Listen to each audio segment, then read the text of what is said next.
गांव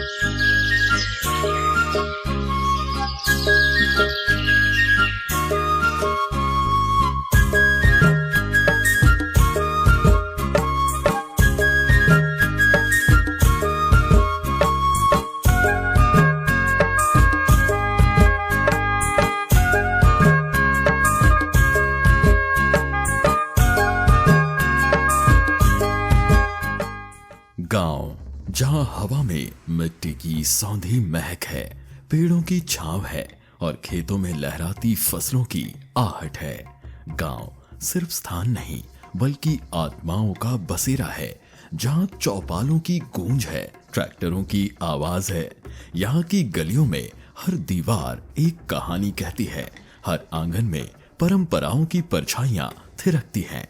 ये गांव ही है जहां रिश्ते खून से नहीं बल्कि भरोसे से बनते हैं, जहां लोग कम बोलते हैं पर आंखों में भावनाओं का पूरा समंदर समेटे रखते हैं।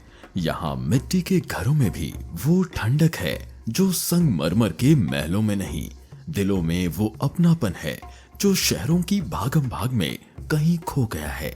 यहाँ हर मौसम का एक अलग रंग है।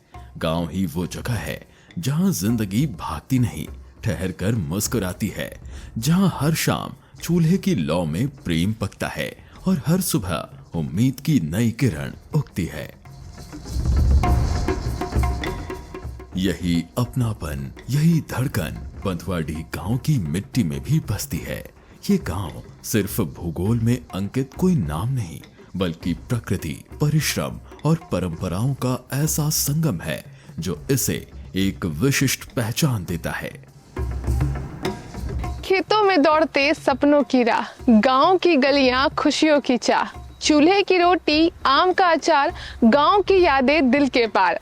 नमस्कार, जोहार, स्वागत करती हूं मैं आप सभी का दूरदर्शन के इस कार्यक्रम गांव यात्रा में। कितनी शांति मिलती है ना जब हम शहर के चकाचौंध वाली दुनिया से दूर हटकर गांव की यादों में खो जाते हैं। तब मन में सुकून और चेहरे पर मुस्कान होती है। और यही उद्देश्य रहता है हमारे इस कार्यक्रम गांव यात्रा का, जहां हम ले चलते हैं आपको झारखंड के गांव में और दिखाते हैं आपको आपके गांव की झलक, कारण बनते हैं आपके चेहरे पर आए मुस्कान का और सामना कराते हैं आपका लोगों की चुनौतियों से, उनकी उम्मीदों से, और दिखाते हैं आपको झारखंड के गाँव की विकास की झांकी। आज इस खूबसूरत सफर पर हम आपको ले चलेंगे बंधुआडीह गांव, जो कि अनगढ़ा ब्लॉक में आता है। तो चलिए अपनी कुर्सी की पेटी बांध लीजिए और निकल चलिए हमारे साथ इस यात्रा पर।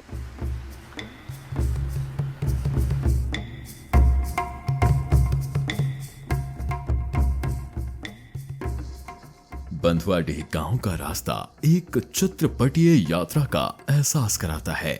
पक्की सड़कें जिनके दोनों ओर घने जंगलों का साया और दूर तक फैली पहाड़ियों की अनवरत श्रृंखला मानो राहगीरों का स्वागत कर रही हो। बंधुआडीह गांव हम बस पहुंचने ही वाले हैं और गांव पहुंचने के दरमियान यहाँ का जो रास्ता है वो इतना खूबसूरत है कि हमने सोचा कि हम यहाँ रुके, प्रकृति के इस करिश्मे को खुद भी देखें और आपको भी दिखाए। आप मेरे पीछे देख रहे होंगे, आपको दूर दूर तक सिर्फ पहाड़ ही नजर आ रहे होंगे और उन पहाड़ों पे नजर आ रहे होंगे घने जंगल। वाकई झारखंड को ऐसे ही प्रकृति का खजाना नहीं कहा जाता है। जैसे जैसे गांव नजदीक आता है, हवा में एक अलग ही ऊर्जावान स्पंदन महसूस होता है। गांव में कदम रखते ही लोगों के चेहरे पर अपनापन और आत्मविश्वास का भाव झलक उठता है।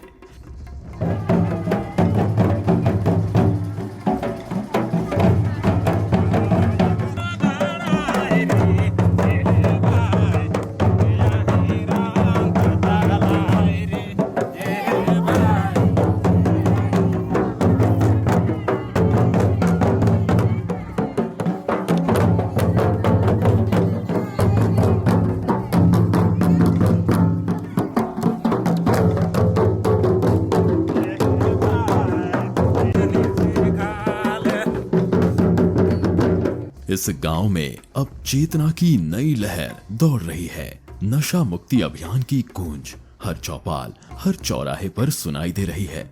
ये केवल एक अभियान नहीं बल्कि गांव की आत्मा को जहर से मुक्त करने की एक लड़ाई है, जहां हर शब्द एक सीख, हर संदेश एक राह और हर संकल्प एक नई शुरुआत बन रहा है। जागरूकता के इस दीप को गांव ने खुद थामा है, ताकि आने वाली पीढ़ियां किसी नशे की गर्त में गिरने की बजाय सिर्फ सपनों की ऊंचाइयां छू पाए।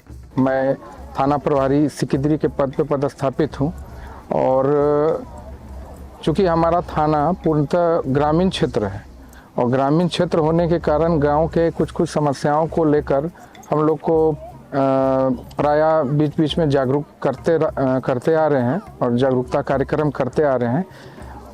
जैसे कि सड़क सुरक्षा अभियान को लेके भी हम लोगों को जागरूक करते हैं और पोक्सो एक्ट से संबंधित चीज़ों पर भी हम लोग अपना जागरूकता कार्यक्रम करते हैं।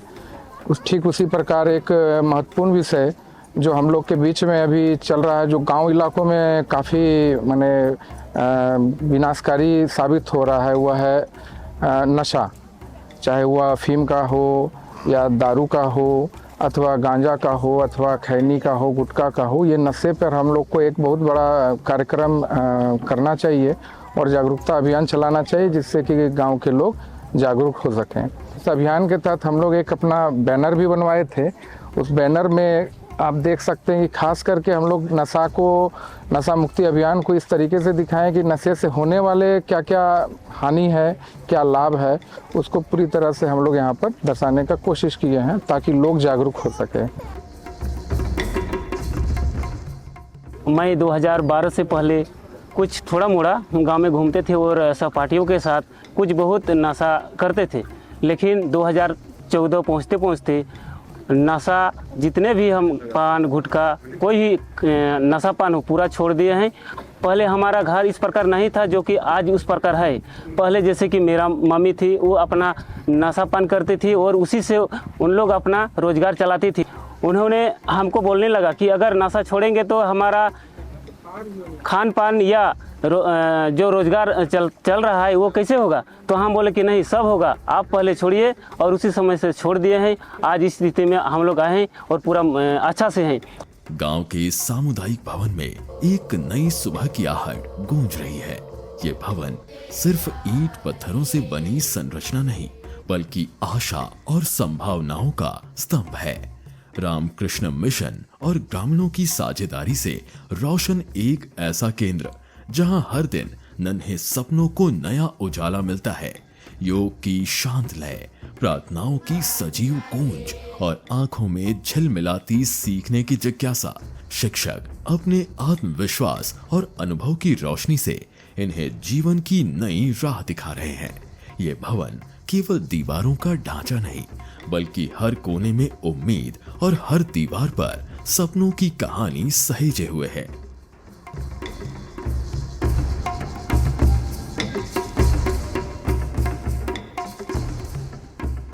पिछले 1 महीने में रामकृष्ण मिशन के अथक प्रयासों ने इस गांव को शुद्ध जल की सौगात दी है। अब इस टंकी से निकलने वाली हर बूंद केवल प्यास नहीं बुझाती, बल्कि स्वस्थ भविष्य की नींव भी रखती है। स्वच्छ जल की ये धारा हर आंगन में एक नई ऊर्जा का संचार कर रही है। 1995 में हम लोग रामकृष्ण मिशन में ट्रेनिंग किए और वहीं से ज्ञान कुछ प्राप्त किए। हम पढ़ा लिखा बहुत कम है, 4 क्लास पढ़े हैं और अभी ग्राम प्रधान पद में हैं। तो ये नल जल योजना जब काम होने लगा तो देख रेख इसी में हम लोग किए। देख रेख में जो ठेकेदारी मिले थे वो तो सोचते हैं कि हमको ज़्यादा से ज़्यादा पैसा बचे। गांव का सब लोग हम लोग बैठक करके अच्छा से अच्छा टंकी बनाने का प्रयास भी किए। टंकी बनने के बाद हर घर तक नल तो पहुंचा, लेकिन जो काम होना चाहिए, जो हम लोग को सुविधा होना चाहिए, वो सरकार से कुछ कमी होता है।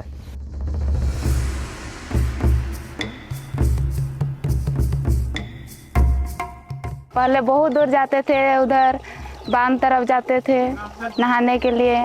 अभी तो घर घर में नल लग गया है और हम लोग को दूर भी नहीं जाना पड़ रहा है। अच्छा से यूज करना चाहिए, खाने पीने के लिए, नहाने धोने के लिए समय समय पर यूज करना चाहिए। गांव की पथरीली पगडंडियों पर अब घड़ों का बोझ कम हो गया है। हर घर में नल से गिरती निर्मल धार इस बदलाव का साक्षी है। ऊंचा जल मीनार जैसे गांव की समृद्धि की गवाही दे रहा हो।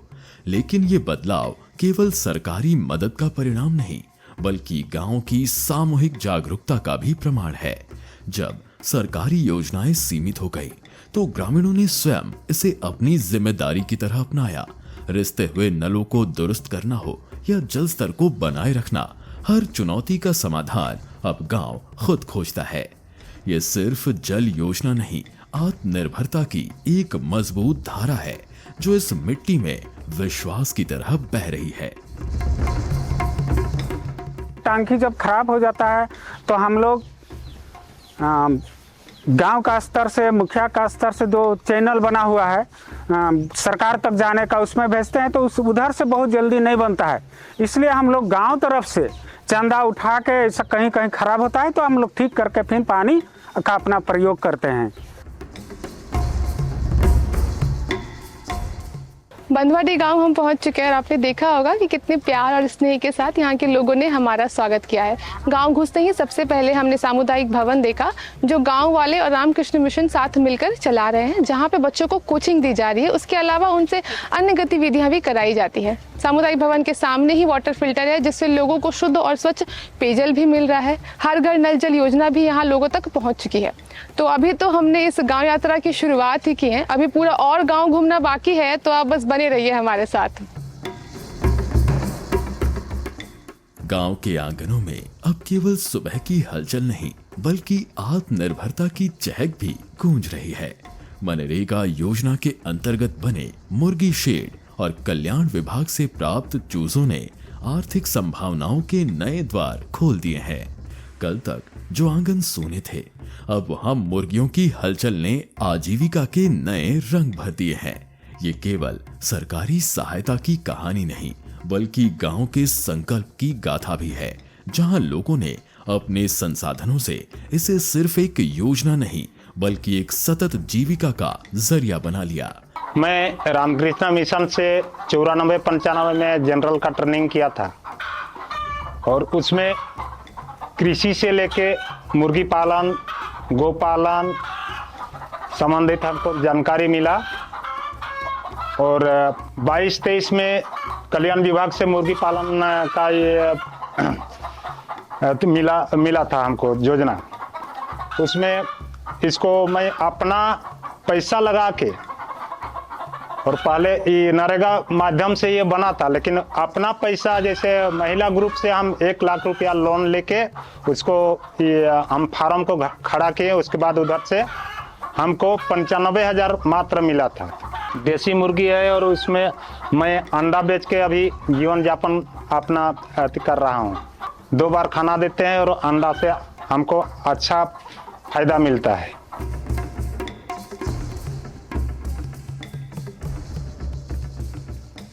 गांव के आंगनवाड़ी केंद्र की दीवारें खड़ी तो हैं, लेकिन उनमें जीवन की चमक नहीं। छत से टपकती बारिश की बूंदें बच्चों के सपनों को भिगो देती है और बिना खिड़कियों की ये दीवारें उजालों को रोक लेती हैं। ये भवन केवल ईंट और गारे की कमी का नहीं, बल्कि उस देखभाल और संवेदना की अनुपस्थिति का भी प्रतीक है जो बचपन को संवारती है। मेरा केंद्र में सुबह 8 बजे से संचालन होता है और बच्चे को 8 से 10 बजे के बीच में नाश्ता खिलाते हैं और 12 साढ़े 12 बजे पोषाहार खाना। जो सावित्रीबाई फुले जो योजना है, बच्ची को 8 क्लास से 12 क्लास तक का लाभ मिलता है। उन लोग को भी फॉर्म वगैरह भर देते हैं। लोग को 8 से 10 तक 2500 रुपया का राशि मिलता है और 10 से 12 तक 5,000 मिलता है। और उसके बाद 18 से 19 वर्ष के लड़कियों को 20,000 रुपया राशि सरकार द्वारा दी जाती है।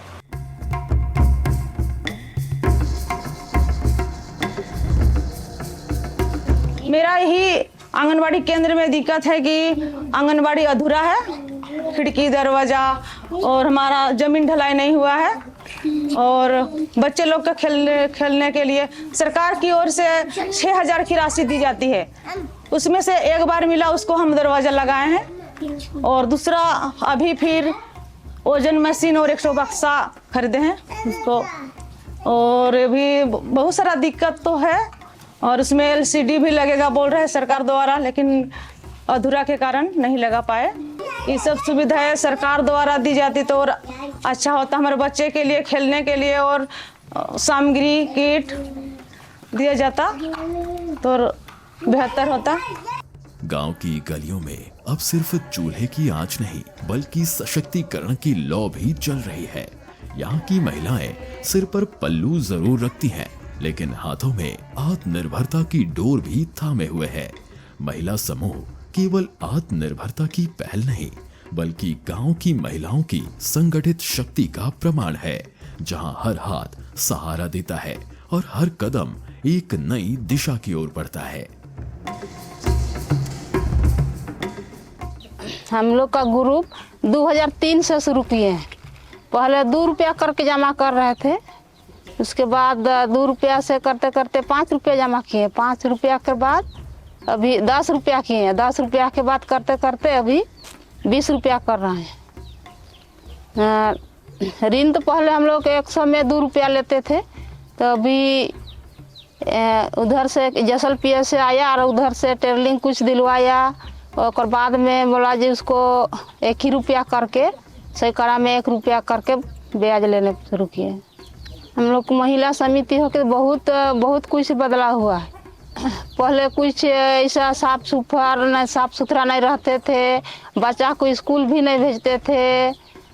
और बाद में फिर हम लोग का ऋण जो कुछ बीमार होते हैं तो खेत बाड़ी को बंधा करते थे और उसमें पैसा लेकर और अथी सुदवा करते थे। अभी महिला अथी से पैसा लेते हैं और उसको दवा करते हैं और फिर महीना में सूद ही उसको वापस करते हैं।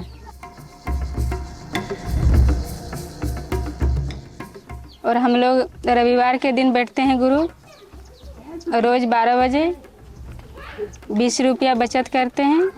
पहले लिए थे 20,000, वो वापस किए, और फिर अभी लिए हैं 1.5 लाख, वो अभी नहीं किए हैं। 1 महीना हुआ है लिया हुआ। बिजनेस करेंगे, अभी तो बिजनेस नहीं शुरू किए हैं, दुकान खोलने। महिला समूह नहीं रहता तो भी कहीं बैंक में लेना पड़ता और उसमें ज़्यादा ब्याज लगता।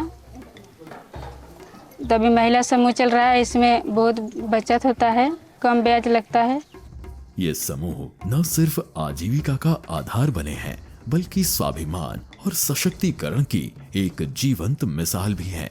जन वितरण प्रणाली की ये दुकान केवल अनाज देने की जगह नहीं बल्कि सशक्तिकरण का केंद्र बन चुकी है, जहां चावल और दाल के साथ आत्मविश्वास भी तौला जाता है। हर तौल में एक महिला की दृढ़ता झलकती है और हर ग्राहक की पर्ची पर उसकी मेहनत की मोहर लगी होती है। ये केवल एक योजना नहीं बल्कि बदलाव की वो दस्तक है जिसने गांव की स्त्रियों को सिर ऊंचा करके चलना सिखा दिया है। बहुत दूर पहले 2-3 किलोमीटर जाते थे, दिन भर दिन लगता था, कभी मिलता था कभी नहीं मिलता था, फिर बिना मिलने से आपस घूर आते थे। तो हम लोग महिला समिति सोचने लगे जे हम लोग कैसे करेंगे, कैसे गरीबी को इतना दिन भर दिन जाता है यार हम लोग का सामने में होता है। तो हम लोग सोचे जे हम लोग अब एक दुकान, छोटा मोटा दुकान ग्रुप में चलाएंगे, ऐसा कह के लिख के हम लोग ग्राम सभा में डाले। ग्राम सभा लिख करके उसको वहाँ भी पारित कर दिया। 3 महीना के बाद में हम लोग को लाइसेंस तैयार हुआ। उसके बाद सचिव अध्यक्ष चुना के हम अध्यक्ष हैं और बांटने के कोशिश करने लगे। गांव की पगडंडियों पर अब उम्मीदें टहलती है। बकरियों के छोटे छोटे झुंडों में छुपे बड़े बड़े सपने, जो हाथ कल तक केवल मजदूरी तक सीमित थे, आज वे पशुपालन से आत्मनिर्भरता की नई इबारत लिख रहे हैं। छोटे पैमाने पर शुरू हुआ ये बकरी पालन अब हर घर की खुशहाली का स्रोत बन चुका है। दूध और मांस से मिलने वाली आमदनी परिवारों की स्थिरता को बढ़ा रही है। 13 गो बकरियां है, बकरी के लेके जंगल चराए ले पोसे हन, पाले हन, अगर बाद कोनो इमरजेंसी कोनो काम लगे सान हेले बेचे हन और छुआ के पढ़ाई लिखाई के मैंने पैसा तो लगाई है। हम इनके कोंदोले हमके कोनो नहीं दिला है, अपना घर लेके अपन पालन करे हन। साल में भर महीने तो बेचे हन, इमरजेंसी परेशान हेले बेचे हन, आने तो नहीं बेचे हन। बकरी हर तो घर सब कुछ कोनो घोटे से बाढ़े सान से लाए बेची के उगला रोजी रोटी चलाए है। गांव की किशोरियों की मुट्ठियों में अब केवल सपने नहीं बल्कि साकार होता हुआ भविष्य भी है। सावित्रीबाई फुले कन्या समृद्धि योजना की आर्थिक सहायता ने शिक्षा और आत्मनिर्भरता के नए रास्ते खोल दिए हैं। ये केवल धन राशि नहीं बल्कि एक बीज है जो सही पोषण पाकर ज्ञान, सम्मान और संभावनाओं के रूप में फलेगा। मुझे सावित्रीबाई के तरफ से किशोरी समृद्धि की योजना के तहत 10 क्लास में 5,000 आया था, जिससे मैं अपना कॉपी पेन लेने में मतलब हमको मदद मिला। और 12 में भी अगर भरेंगे तो आएगा। और सरकार की तरफ से हमें बहुत ही अच्छा लाभ मिल रहा है, जिससे हम पेन कॉपी खरीद सकते हैं और अपना जो पेन कॉपी पढ़ने लिखने का जो ये है उसे हम पूरा कर सकते हैं। गांव की मिट्टी अब केवल अन्न नहीं बल्कि सेहत भी उगा रही है। जहां खेतों में रसायनों की जगह जैविक खाद की सौंधी सुगंध फैल रही है, वहां हर फसल में प्रकृति की शुद्धता झलक रही है। रामकृष्ण मिशन के मार्गदर्शन में किसान अब मेहनत के साथ विज्ञान और परंपरा का संतुलन भी सीख रहे हैं।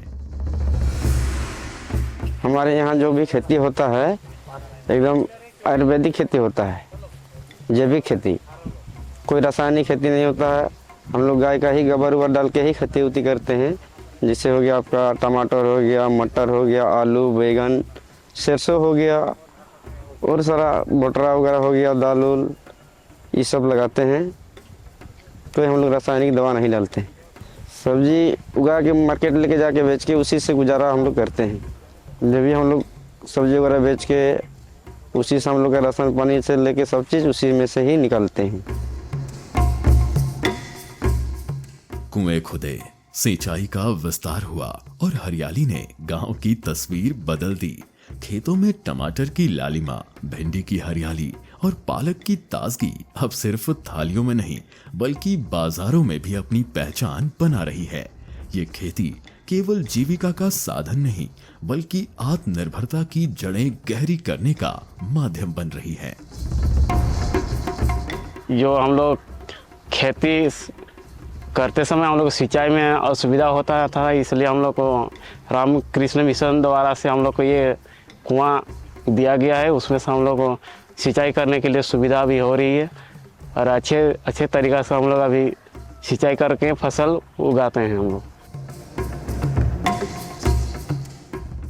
खेती उती तो लगाते हैं, मटर लगाए हैं, आलू लगाए हैं, सरसों भी है और इधर तरबूज भी लगा रहे हैं, खीरा भी लगा रहे हैं और लगाना है अभी। और करेला उरेला, भिंडी उंडी अभी नहीं लगाएं। इनकम तो कर रहे हैं, खेती बाड़ी कर से बेच रहे हैं। बंदवाडी गांव में किसान बड़े पैमाने पर जैविक खेती कर रहे हैं, जिसमें वे विभिन्न तरह के मौसमी साग सब्जियां भी उगा रहे हैं। उत्पादन भी अच्छी हो रही है, जिससे किसान बाजार में बेचकर अपनी आर्थिक स्थिति में भी सुधार ला रहे हैं। इसके अलावा यहाँ पे दिव्यांग के द्वारा कुएं का भी निर्माण किया गया है, जिससे किसानों को खेती की सिंचाई में काफी सहूलियत हो रही है। गांव की बंजर जमीन अब आम के बागानों की छांव संजो रही है। मनरेगा की पहल और रामकृष्ण मिशन के सहयोग से रोपे गए ये पौधे केवल हरियाली नहीं बल्कि आर्थिक स्थिरता के संदेश वाहक भी हैं। जब ये बाग फल देंगे तब केवल आम नहीं बल्कि समृद्धि और खुशहाली की मिठास भी ग्रामीणों के जीवन में खुल जाएगी। 18-19 में जैसे कि आम बागवानी लगाया है मनरेगा के तहत, जिसमें से पानी का साधन उतना नहीं था। पहले जिस प्रकार विजिट करने के लिए आया, हमको आम बागवानी नहीं दे रहा था, फिर भी कोशिश किए, बहुत लड़ करके कोशिश किए कि यहाँ इतना दूर है, पानी का साधन नहीं है, कैसे आप मतलब बढ़ा पाओगे। तो फिर मैं अपना लड़ करके लिया और आज 1000 फुट दूरी से पानी ला करके इस प्रकार आम को बागान किए हैं, बहुत मेहनत से किए हैं। आम बागवानी से बहुत सारा मेरा फ़ायदा हो रहा है, जिसमें से इनकम भी हो रहा है। कहा जाए तो प्रत्येक पेड़ में 10 केजी करके, तो मेरा निकल रहा है 1620 केजी, एक साल में 1620 केजी निकल रहा है। उसमें हम अगर 20 रुपया का हिसाब से जोड़ते हैं तो मेरा 32,200 रुपया हो रहा है। तो मेरा इनकम बहुत मतलब अच्छा है। पहले तो इस प्लांट था, बंजर भूमि था, नहीं हो रहा था। जब आम बागवानी आया तो एक साल में 32,000 रुपया मेरा आ रहा है। अबुआ आवास योजना के अंतर्गत कच्ची झोपड़ियों को मजबूती की दीवारें मिली हैं। बारिश की बूंदें अब छत पर ठहरती हैं, भीतर नहीं टपकती। ये सिर्फ घर नहीं बल्कि सम्मान, सुरक्षा और एक नए जीवन की शुरुआत है, जहां हर परिवार अपने भविष्य को नई मजबूती के साथ संवार रहा है।